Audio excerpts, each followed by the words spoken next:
வணக்கத்தை தெரிவித்துக் கொள்கின்றேன். நான் நூலியர் துவக்கப்பள்ளியில் படிக்கின்றேன். என் பெயர் நவீன். நான் 4ஆம் வகுப்பு படிக்கின்றேன். நான் பாரதியை பற்றிதான் உங்களிடம் சில வரிகள் கூற வந்துள்ளேன். தமிழ் இலக்கிய உலகில் தமக்கென ஒரு தனி முத்திரை படைத்தவர் தேசிய கவிஞர் என போற்றப்படும் பாரதியார் ஆவார். செந்தமிழ் தேனி சிந்துக்கு தந்தே என்று பாவேந்தர் பாரதிதாசன் பாட்டு பெற்ற பாரதியை நான் விரும்பி போற்றும் கவிஞர். திருநெல்வேலி மாவட்டத்தை சார்ந்த எட்டயபுரத்தில் சின்னசாமி மற்றும் லக்குமி அம்மையாருக்கு 1882ஆம் ஆண்டு டிசம்பர் மாதம் 11ஆம் தேதி மகவாய் தோன்றியவர் சுப்பிரமணிய பாரதி. விளையும் பயிர் முறையிலே தெரியும் என்பதற்கேற்ப சுப்பிரமணிய பாரதி தம் இளம் வயதிலே கவி பாடும் திறமை பெற்றிருந்தார். தமது சிறு வயதிலே சிறந்த பாடல்களை இயற்றி பாரதி என்னும் சிறப்பு பெயரை பெற்றார்.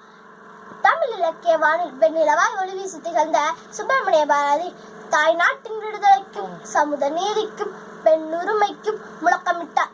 பாரதியின் கடமை நினைவாக்குவோம். தாயின் நாட்டின் பெருமையை காத்திடுவோம். நன்றி, வணக்கம்.